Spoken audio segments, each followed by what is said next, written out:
The long-awaited 2022-23 season of the English Premier League kicked off, and of course, in typical fashion, it's been drama and some quality display from other teams except this one.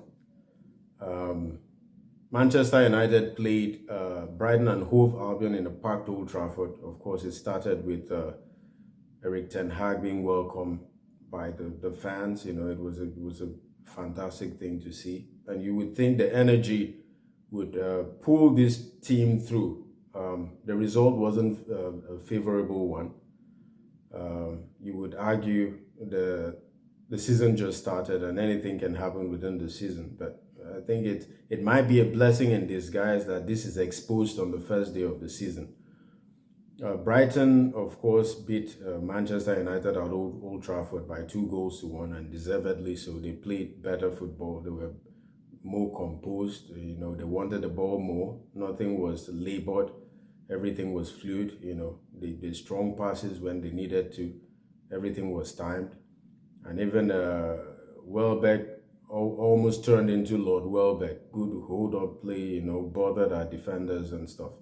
And you would excuse, you know, Maguire and Martinez probably trying to establish a partnership. I don't see that happening.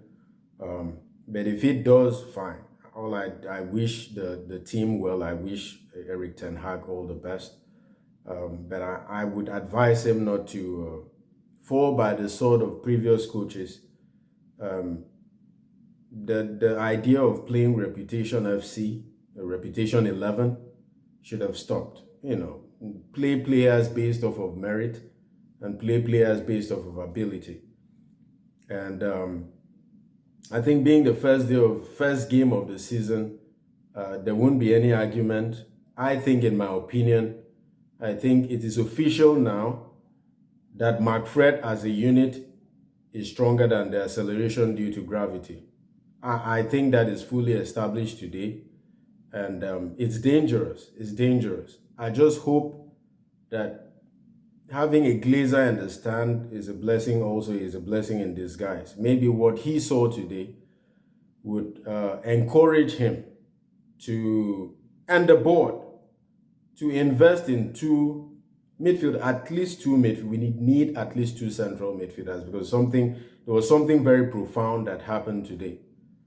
You had Christian Eriksen drop in the latter part of the game, drop into the number 6 position, and was way better than two men who played in front of the defense in Fred and McTominay. You know, it's going to be a long season.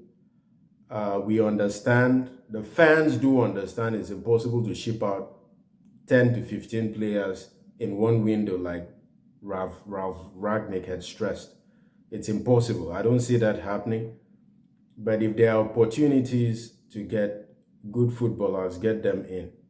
We make this mistake over and over again. We don't have the team set in preseason, and we still think of signing players a couple of weeks into the season. This has to end too, because the team has to be in place before the first day of the season.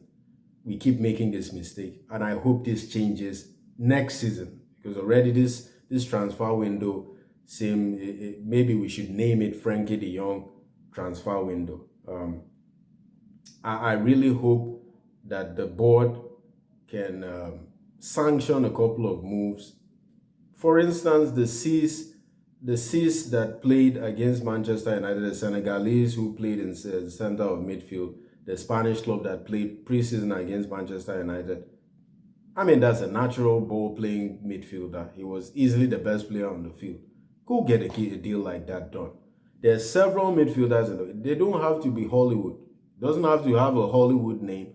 They don't have to be popular. We just need a couple of players, at least two midfielders. We have to replace Pogba. We have to replace Matic. And we even have to replace Juan Mata. It can be argued Eriksen has come in for Lingard. But we need at least two midfielders. But at three midfielders would propel this team. And I think this coach should learn from the former coach. Stop playing Reputation FC. Don't play Reputation FC. Please play players based on ability and form. because that Reputation FC is going to pull you down, Eric Ten Hag, if you don't learn quick. But overall, first day of the season, disappointing. Brighton and Hove Albion, worthy winners, better team on the day. We leave to play the next game. I wish Manchester United all the best. But if you keep pulling out the pistol to shoot your foot, you will continue to be crippled. Well, let's wait for the next game and hope the result is better.